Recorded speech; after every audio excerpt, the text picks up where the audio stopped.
اعوذ باللہ من الشیطان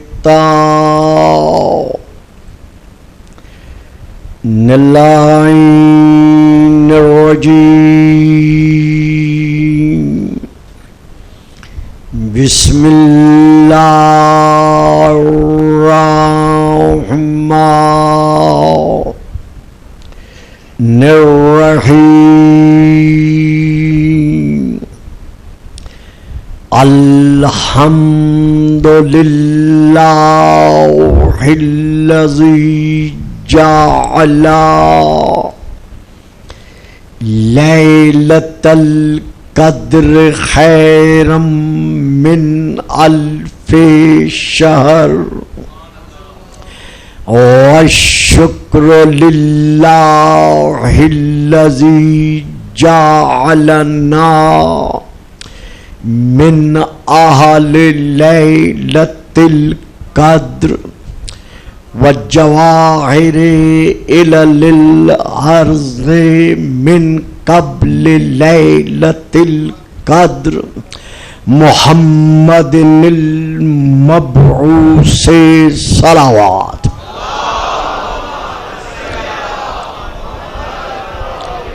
قبل لیلۃ القدر وعلی آلہ الذین هم محال کتاب اللہ المنزل فی لیلۃ القدر بل هم کتاب اللہ الناطق المنزل فی لیلۃ القدر وعلی شیعتہم الذین هم اوراق کتاب اللہ الذی نزل فی لیلۃ القدر لاقتباسہم المعارف من مشکات لیلۃ القدر اما بعد فقط قال اللہ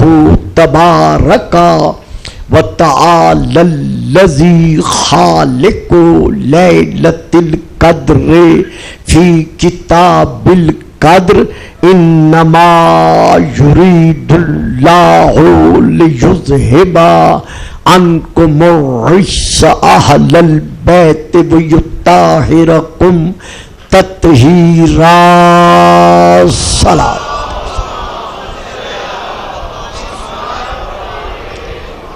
نعرہ تکبیر نعرہ تکبیر نعرہ رسالت نعرہ رسالت نعرہ حیدری نعرہ حیدری حسینیت حسینیت یزیدیت یزیدیت بآواز بلند صلوات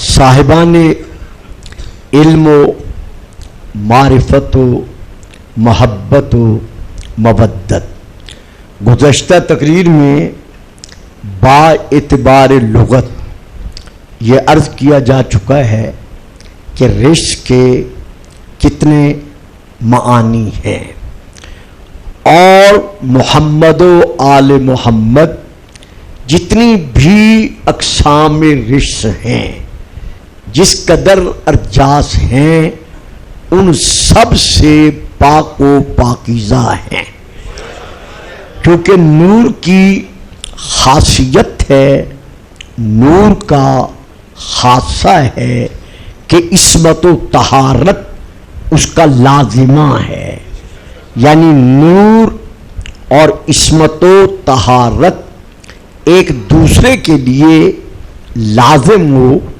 ملزوم ہے، اور اللہ نے خود ہمارے رسول پاک کی اپنی زبان بے زبانی کے ساتھ طٰہٰ کا قصیدہ پڑھتے ہوئے آپ کی طہارت کو منوا لیا ہے۔ یہی وجہ ہے کہ ہم نے پہلے لغت پر توجہ کی، آج میں کلام مقدسہ کی ایک یا دو آیات پڑھ کر سلسلہ کو آگے بڑھا رہا ہوں۔ رش کے اعتبار سے جب ہم قرآن کی طرف رجوع کرتے ہیں تو پہلی آیت میں سورہ الحج کی پڑھ رہا ہوں، جس میں اللہ ارشاد فرما رہا ہے فَاجْتَنِبُوا الرِّجْسَ مِنَ الْأَوْثَانِ وَاجْتَنِبُوا قَوْلَ الزُّورِ۔ اے لوگو، اے فرزندان آدم، اے اولاد آدم، فَاجْتَنِبُوا الرِّجْسَ مِنَ الْأَوْثَانِ، تم بتوں کے رجس سے بچو۔ بیٹا میں ڈسٹرب ہوتا ہوں، بیٹا ادھر آ جاؤ، شاباش۔ دیکھو میں اس طرح نا تھوڑا سا آپ میں توجہ کر لیتا ہوں۔ فَاجْتَنِبُوا الرِّجْسَ مِنَ الْأَوْثَانِ، اے فرزندان آدم بتوں کے رجس سے بچو۔ تو پتا چل گیا یہاں ان بریکٹ لکھا ہوا ہوتا ہے، تمام مترجم نے لکھا ہے، شیعہ نے بھی اور غیر شیعہ نے بھی، کہ اس سے مراد ہے بت پرستی سے بچو۔ بات میری سمجھ میں آئی ہے؟ یعنی بت پرستی سے بچو۔ تو ثابت ہو گیا قرآن سے کہ بت پرستی رچ ہے۔ قرآن نے یہ منوا لیا کہ بت پرستی رچ ہے۔ تو جب بت پرستی رچ ہے تو ہمارا رسول ہر رچ سے پاک ہے۔ اب اسی میں اگلا جز کیا ہے؟ وَقَوْلَ الزُّورِ، اور جھوٹ سے بچو۔ یعنی جس طرح بت پرستی رچ ہے، اسی طرح اللہ کے نزدیک جھوٹ بھی، کذب بیانی بھی یہ رچ ہے۔ اب جو بھی اپنی زندگی کے کسی دور میں بت پرست رہ چکا ہے، بھی اپنی زندگی کے کسی دور میں کذب بیانی سے کام لے چکا ہے، یا کاذبوں کے سامنے سجدہ ریز ہو چکا ہے۔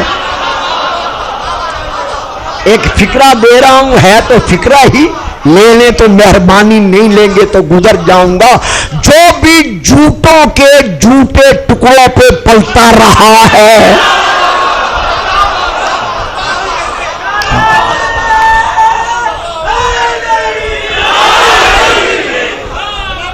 تو یہ سب کچھ کیا ہے؟ یہ رچ ہے۔ اب یہاں پھر میں ایک آیت پڑھنے لگا ہوں ذرا اس سے ہٹ کر، کہ جو بھی کاذب رہ چکا ہے توبہ کے بعد اب وہ سچا ہے۔ توبۃ النصوح کے بعد اب وہ سچا ہے، یا توبۃ النصوح کرنے کے بعد جو بھی اپنی زندگی کے کسی دور میں کس بیانی سے کام لیتے رہے ہیں یا کاذبین کو مانتے رہے ہیں، لیکن اسلام کی برکتوں کے سائے میں توبۃ النصوح کرنے کے بعد اب وہ سچے ہیں، ان کے سچے ہونے پر شک نہیں ہے، لیکن میدان مباہلہ میں نہیں جا سکتے۔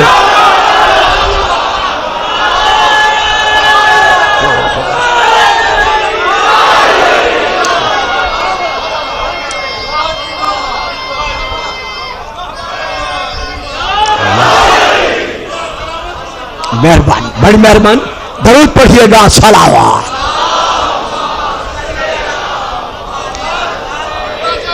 بڑی مہربانی، دیکھیے، اچھا چلو آیت پڑھ دے دو۔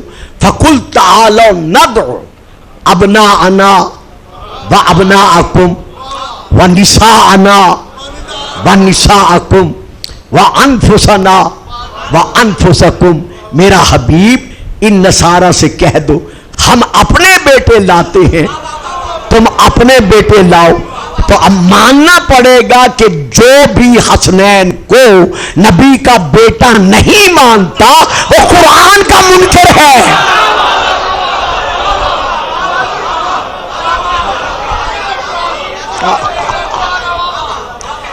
کہہ دو ان نصارا سے کہ ہم اپنے بیٹے لاتے ہیں، تم اپنے بیٹے لاؤ، ہم اپنی نساء لاتے ہیں، تم اپنی نساء لاؤ، اور ہم اپنے جیسے لاتے ہیں. حاج صاحب آگے آ جاؤ. کیا حال ہے بیٹا؟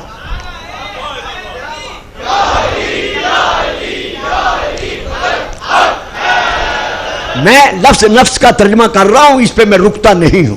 ہم اپنے جیسے لاتے ہیں، تم اپنے جیسے لاؤ، اور کرے کیا؟ مل کر جھوٹوں پر لعنت بھیجے. اب پورا مدینہ بھرا پڑا تھا، لیکن رسول پاک کسی عربی کو، کسی اجمی کو، کسی قریشی کو، سوائے ان کے جن کا اللہ نے حکم دیا تھا، ان کے علاوہ کسی ہاشمی کو، حالانکہ چچا زاد بھی موجود تھے، پھوپھی زاد بھی موجود تھے، ایک آدھ چچا بھی موجود تھا، لیکن اس کے باوجود کسی کو نہیں لے گئے. کیوں؟ اس لیے کہ جو بھی ایک مرتبہ زندگی میں جھوٹ بول چکا ہے وہ رشک کے دائرے میں آ گیا.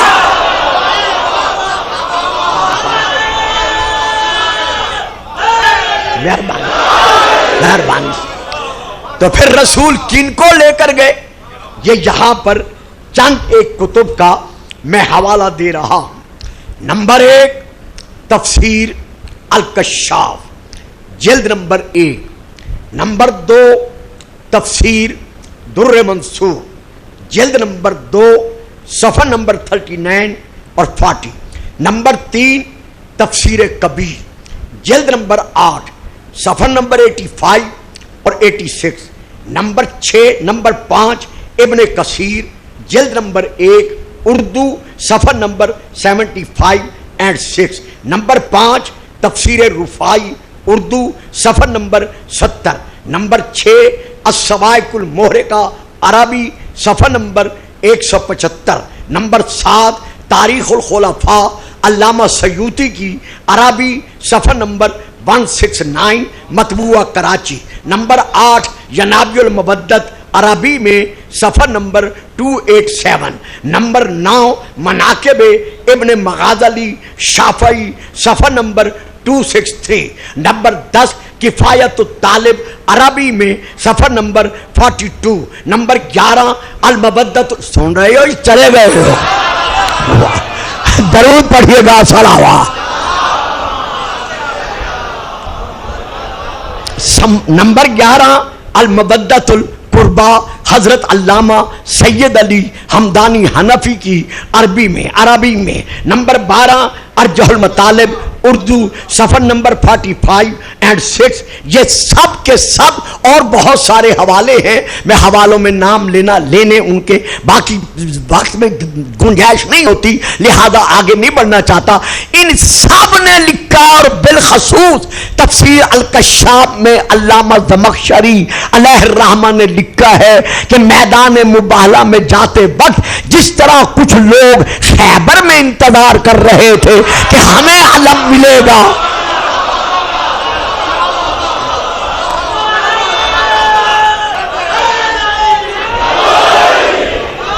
واہ صاحب،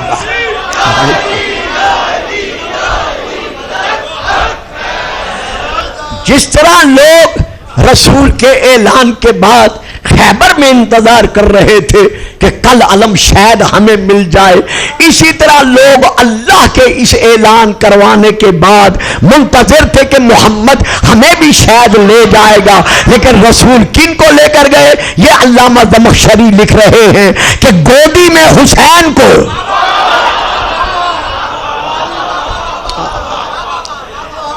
آغوش مبارکہ میں حسین کو لیا، دائیں ہاتھ کی انگشت مبارکہ کے ساتھ حسن کو لیا، پشت پر اس فاطمہ کو رکھا جس کی اولاد اسلام کے لیے پشت پناہ تھی. واہ صاحب کمال ہے بھئی آپ کے خاموش ہونے پر. جس کی اولاد بڑی مہربانی, جس کی اولاد اسلام کے لیے پشت پناہ تھی اور اس کی پشت پر علی کو رکھا تاکہ پتہ چل جائے کہ جب بھی فاطمہ کو پہچاننا ہے یا محمد سے لو یا علی سے لو.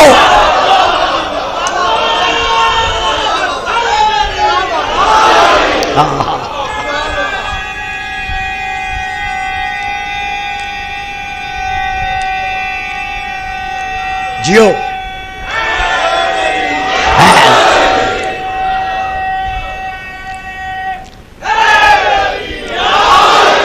تو ان ضباط مطہرہ کو لے کر رسول پاک میدان مباہلہ میں آئے.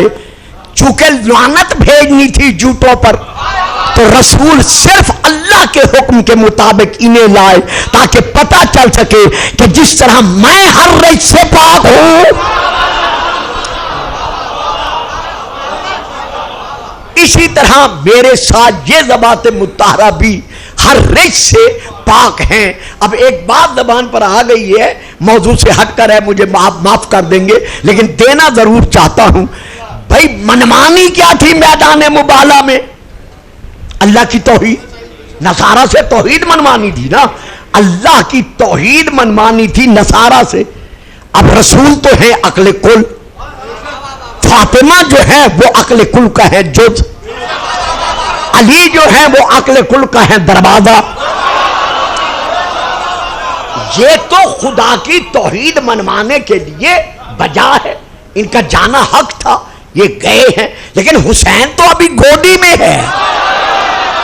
واہ صاحب میرا بڑا پیارا فکرہ ہے, اسے ذرا لے, میں کیا دے رہا ہوں. حسین تو ابھی گودی میں ہے, حسن نے تو انگلی پکڑی ہوئی ہے. اہم اجلاس جب ہو رہا ہو تو بچوں کو باہر بٹھا دیا جاتا ہے کہ ان کا اس اہم اجلاس سے کیا کام. بابا یہاں اللہ کی توحید منوانی ہے. محمد نے اللہ کے حکم سے حسنین کو میدان مباہلہ میں لا کر یہ منوا لیا کہ یہاں چھوٹے بڑے کی بات نہیں ہے, یہاں سب عقل کل ہیں. جہاں ارجاس میں اور اقسام موجود ہیں ان میں سے ایک قسم بت پرستی کی بھی ہے. تو اب بت پرستی کیا ہے؟ یہ رجس ہے, یہ ذہنوں میں رہے. اب میں پھر سورہ المائدہ کی آیت نمبر 90 تلاوت کر رہا ہوں جس میں اللہ ارشاد فرما رہا ہے, یا ایھا الذین آمنوا انما الخمر والمیسر والانصاب والازلام رجس. دیکھیے ذرا میں پہلے بھی عرض کر چکا ہوں, بچوں کو بیٹا سینک پہ بٹھایا کریں کیونکہ میں خود ذرا الجھ جاتا ہوں. یا ایھا الذین آمنوا, اے صاحبان اسلام و ایمان, کان کھول کر سن لو, اللہ رجس منوا رہا ہے کہ کون کون رجس ہے. انما الخمر شراب, والمیسر جوا, والانصاب بت, والازلام بتوں کے نام پر فال نکالنے کے لیے چھوڑے جانے والے تیر, یہ سب کیا ہیں؟ رجس ہیں. یہ سب رجس ہیں. کیوں رجس ہے؟ آگے اللہ دلیل دے رہا ہے, فَإِنَّهُ مِنْ عَمَلِ الشَّيْطَانِ, ان میں سے ہر ایک شیطانی عمل ہے. معلوم ہوا جو بھی شیطانی عمل ہے وہ رجس ہے. تو اب اس آیت سے بھی واضح ہو گیا کہ بت پرستی کیا ہے, رجس ہے. اب ہم آتے ہیں اپنے رسول کی طرف کہ ہمارا رسول طٰہٰ ہونے کے ناطے سے ہر قسم کے رجس سے پاک تھا, پاک ہے. جو نہیں مانتا وہ خود رجس ہے. واہ. سورہ نمبر 6 کی سورہ الانعام کی آیت پڑھ رہا ہوں. میرا حبیب میری طرف سے اپنی امت پر واضح کر دیں. کیا واضح کر دیں؟ قل, میری طرف ان سے کہہ دیں ان صلاتی و نسکی و محیای و مماتی للہ رب العالمین لا شریک لہ. میرا نماز پڑھنا، میرا عبادتیں بجا لانا، میری زندگی کا ایک ایک سانس میرا اللہ کی طرف رجوع کرنا، یہ سب کچھ رب العالمین کے لیے ہے. وہ رب العالمین لا شریک لہ، جس کا کوئی شریک نہیں ہے. وَبِذَالِكَ أُمِرْتُ، اور اللہ کی طرف سے مجھے حکم دیا گیا ہے کہ میں یہ اعلان کر دوں کیا وَأَنَا أَوَّلُ الْمُسْلِمِينَ، میں مسلمان بنا نہیں بلکہ میں اول المسلمین ہوں. ملائکہ سے بھی پہلے، جنات سے بھی پہلے، انسانات ابو البشر سے بھی پہلے، سب سے پہلا مسلمان اگر کوئی ہے تو وہ میں محمد مصطفیٰ ہوں. تو پتہ چل گیا ہمارے نبی کا اسلام تقلیدی نہیں. بھئی جو سمجھ گئے ہو بولو، جو نہیں سمجھے میرا ان پر گلہ نہیں ہے. ہمارے نبی کا اسلام تقلیدی نہیں، یعنی کسی کی بیعت کر کے میرا نبی مسلمان نہیں بنا، بلکہ جب سے ہے اسلام محمد ہے.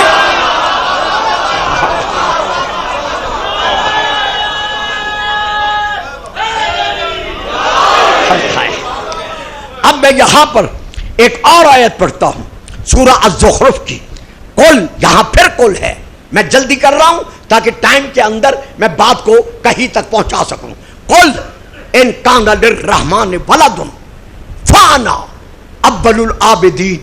میرا حبیب، یہ نصرانی کہتے ہیں نا کہ عیسیٰ اللہ کا بیٹا ہے، میری طرف ان سے کہہ دے کہ عیسیٰ اللہ کا بیٹا کیسے ہو سکتا ہے؟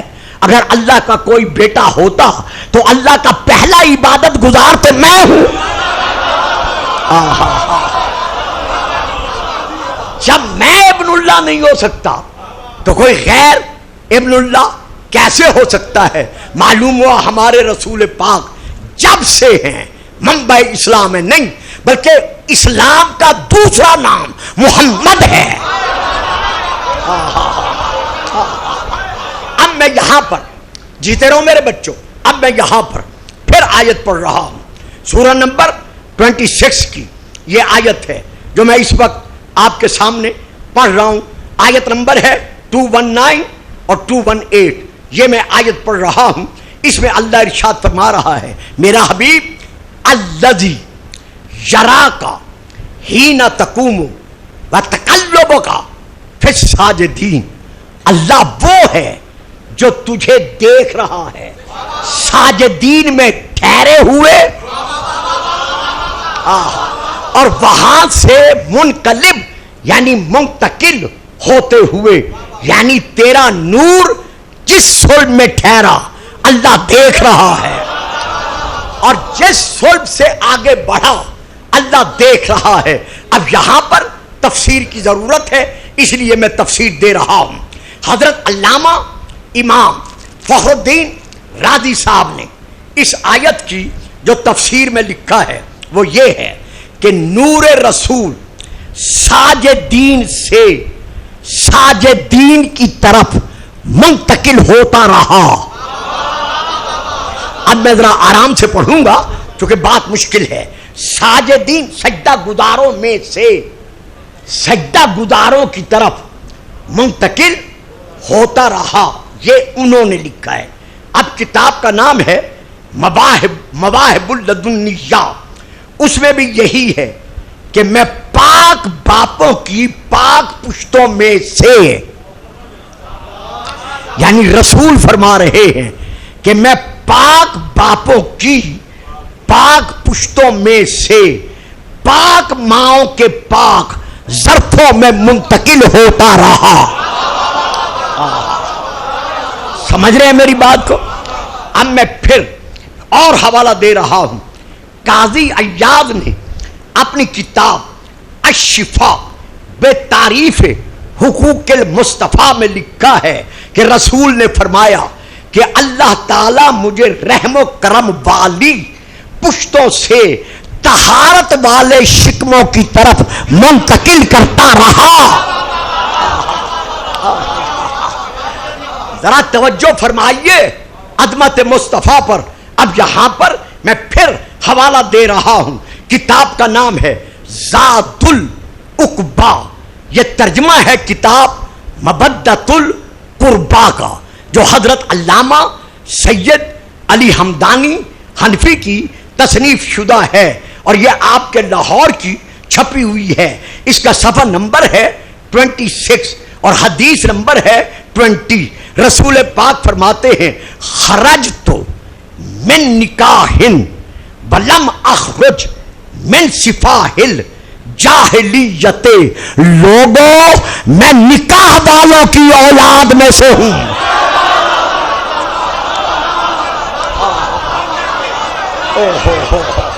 بھائی ایک مہربانی کیا کریں، جو سمجھ سکتے ہیں ذرا آگے بیٹھا کریں. اب جن بچوں کو سمجھ ہی نہیں آ رہی وہ ادھر ادھر دیکھ رہے ہیں، انہیں پتہ ہی نہیں چل رہا میں کیا پڑھ رہا ہوں. لیکن یہاں میں کہاں تک تصریح کروں. رسول پاک فرماتے ہیں لوگوں سن لو، خرجت من نکاح، میں نکاح والوں کی اولاد میں سے ہوں. ولم اخرج من سفاح الجاہلیت من لدن آدم الی ان ولدنی ابی و امی ولم یصبنی من سفاح الجاہلیت شیئن. آدم سے لے کر اپنے باپ عبداللہ تک اور اماں حوا سے لے کر اپنی ماں آمنہ تک میں کسی بے نکاحی کی اولاد میں سے نہیں ہوں.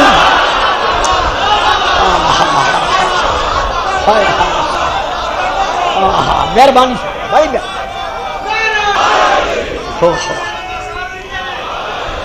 آہا، تو یہ ہے ہمارے رسول کا مقام عظمت.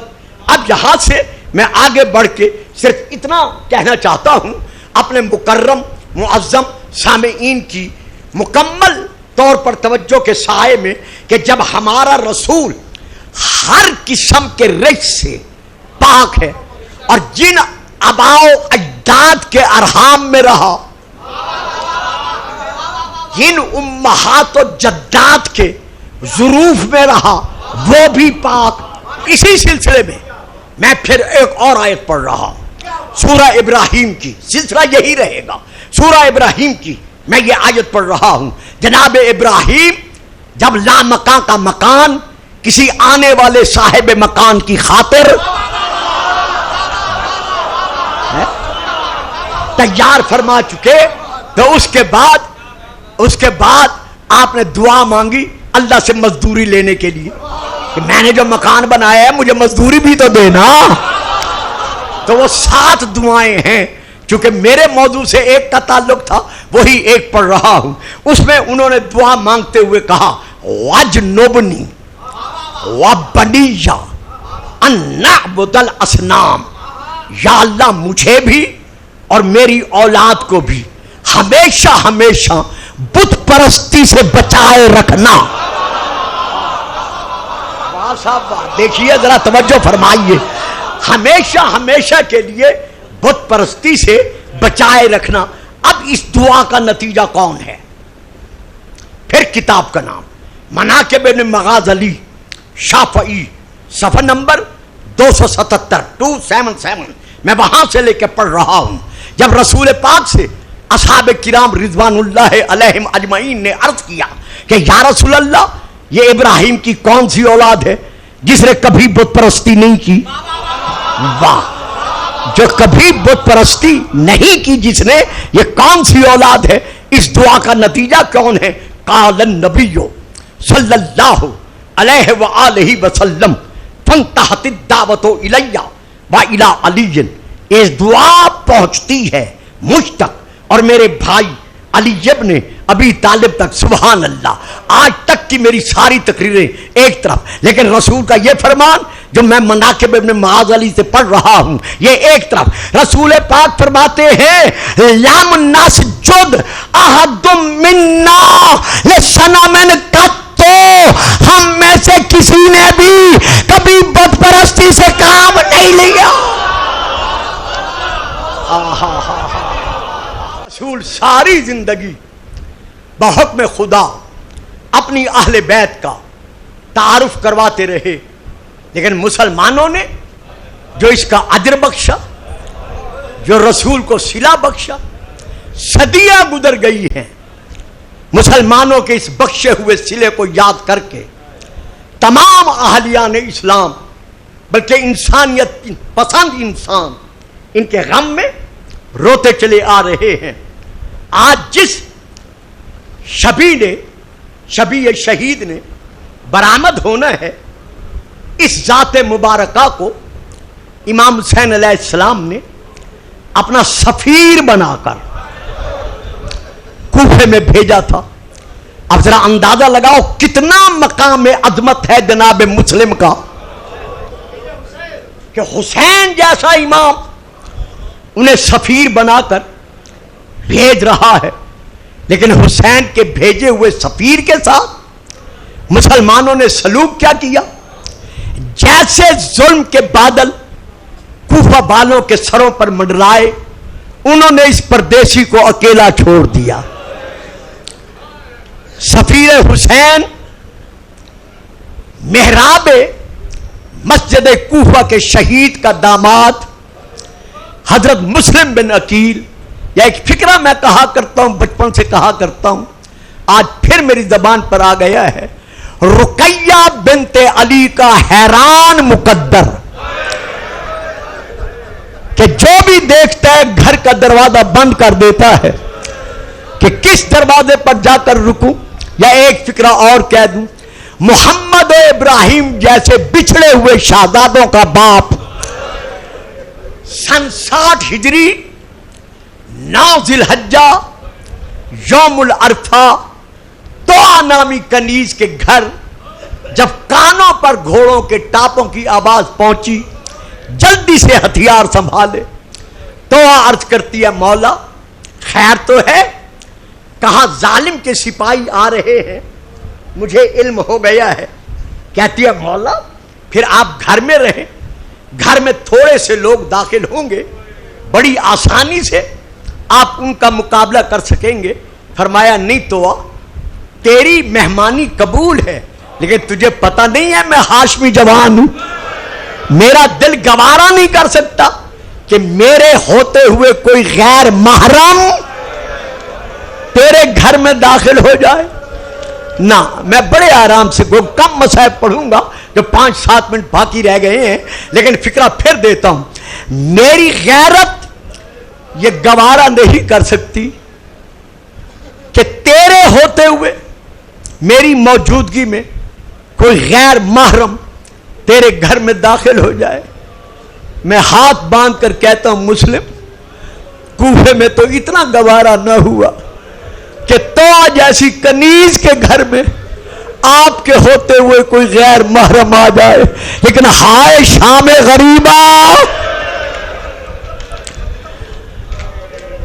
ہر طرف سے یزیدی ظالم بغیر پردہ کرائے خیموں میں آ گئے، تلوار سنبھالی، توآ نامی عورت کو آخری سلام کر کے دعا دی، اس کے مکان کے سامنے گلی میں آئے، محمد بن قیس نے لائی ہوئی فوج کے ساتھ آپ کو گھیرے میں لیا۔ حضرت علامہ سید محمد مہدی لکھنوی نے اپنی کتاب میں لکھا ہے، اور حضرت علامہ آیت اللہ عباس عزیزی نے بھی یہی کلمات لکھے ہیں اور باقی کتابوں میں بھی ہیں، کہ نماز صبح سے لے کر نماز ظہرین تک جناب مسلم ان آنے والے ناریوں کو شجاعت ہاشمیہ کی تلوار کے ساتھ جہنم پہنچاتے رہے، حتیٰ کہ 2200 یعنی 2200 ابن زیاد کے بھیجے ہوئے لشکریوں نے آپ کو گھیرے میں لیا۔ آپ کی تلوار کی کاٹ اتنی سخت تھی کہ جتنی کمک آتی تھی وہ کم پڑ جاتی تھی۔ جب محمد بن قیس نے اشعث نے یہ دیکھا کہ میں ان پر غلبہ نہیں پا سکتا، اب آپ مجھے معاف کریں گے، میں حوالہ دے چکا ہوں کہ انہوں نے پورے محلے کے گھروں میں یہ حکم بخشا کہ کہ جس جس کے گھر میں جتنی جتنی آگ ہے،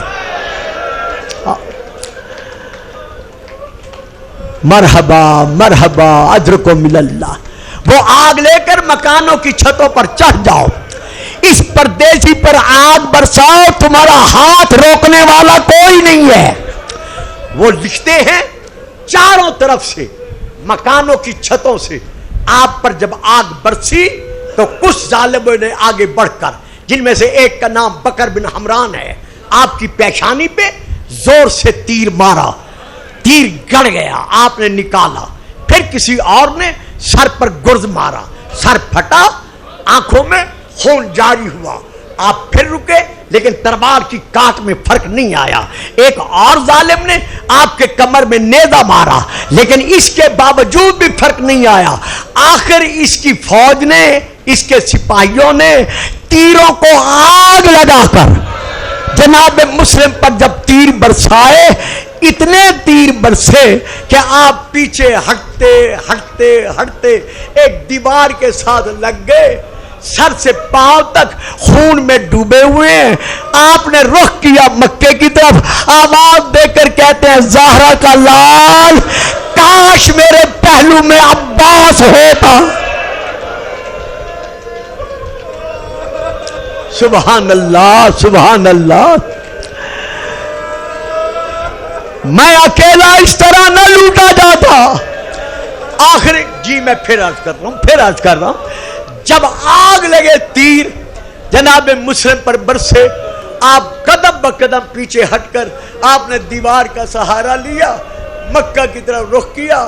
ذاکرین ایک فکرہ کہتے ہیں، میں وہ بھی پڑھ دیتا ہوں چونکہ وہ غلط نہیں کہتے، کہا زارا کا لال اب کوفے نہ آنا، علی و بطول کی بیٹیوں کو کوفے نہ لانا، مولا شہزادیوں کو کوفے نہ لانا۔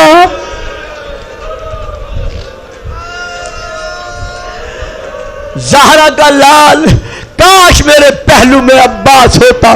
ان ظالموں نے گلا کھودا، آپ گلے میں گرے، پابند زنجیر کیا، گلے میں توق، پاؤں میں بیڑیاں، ہاتھوں میں ہتھکڑیاں۔ ایک یہ روایت ہے کہ اس ملعون محمد بن اشعث نے اپنے گھوڑے کی زین کے ساتھ جو آپ کو زنجیر پہنائے تھے، اس زنجیر کا ایک حلقہ گھوڑے کی زین کے ساتھ باندھا۔ اب میں پڑھوں اور آپ سن کر روئیں گے، ذرا آنکھیں بند کر کے تصور کریں، جیسے جیسے گھوڑا دوڑاتا گیا ویسے ویسے رخمی مسلم کبھی دائیں گرا، کبھی بائیں گرا، کبھی اٹھ کر کہا دانا علی، مولا علی، تیری نگری میں تیرا داماد اکیلا مارا جا رہا ہے۔ لائے دارالعمارہ کی چھت پر پہنچ گئے، گردن جھکاؤ، گردن جھک گئی، نیچے دارالعمارہ کی چھت سے دیکھا، بہت بڑا لوگوں کا ہجوم تھا، کچھ تالیاں بجا رہے تھے، کچھ بھنگڑے ڈال رہے تھے، اور کچھ مسلم کی پردیسی کی مظلومیت پر رو رہے تھے۔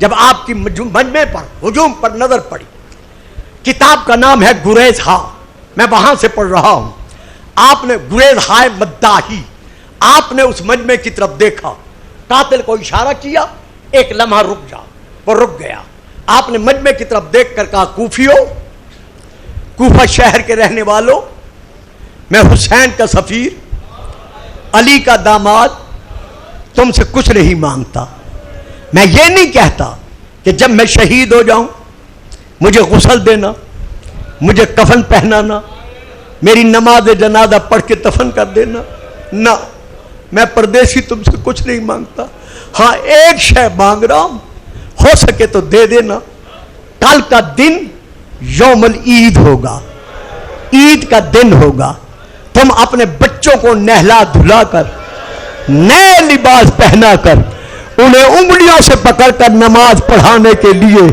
مسجدوں میں لے جاؤ گے۔ اگر کہیں راستے میں میرے یتیم مل جائے، محمد ابراہیم مل جائے، تو ان کو تماچے نہ مارنا، ان مظلوموں پر ظلم نہ کرنا، ہائے رونے والوں سر کٹا۔ مسلم کا لاشا زمین پر آیا، چاہیے تو یہ تھا جب شہید کر چکے ہیں تو غسل دے دیتے، کفن پہنا دیتے، لیکن نہیں، کفن نہیں پہنایا، غسل نہیں دیا، صرف لاشا رہنے بھی نہیں دیا، بلکہ تاریخ گواہ ہے کہ آپ کے پاؤں میں ظالموں نے زنجیر ڈالی۔ جناب ہانی اور جناب مسلم 3 دن برابر ان کا لاشا کوفہ کی گلیوں میں، کوفہ کی سڑکوں پر، کوفہ کے بازاروں میں پھرایا گیا۔ ظالم بچے پتھر مارتے رہے۔ میں رو کر کہتا ہوں مسلم، اس وقت تمہیں کوئی رونے والا نہیں تھا، لیکن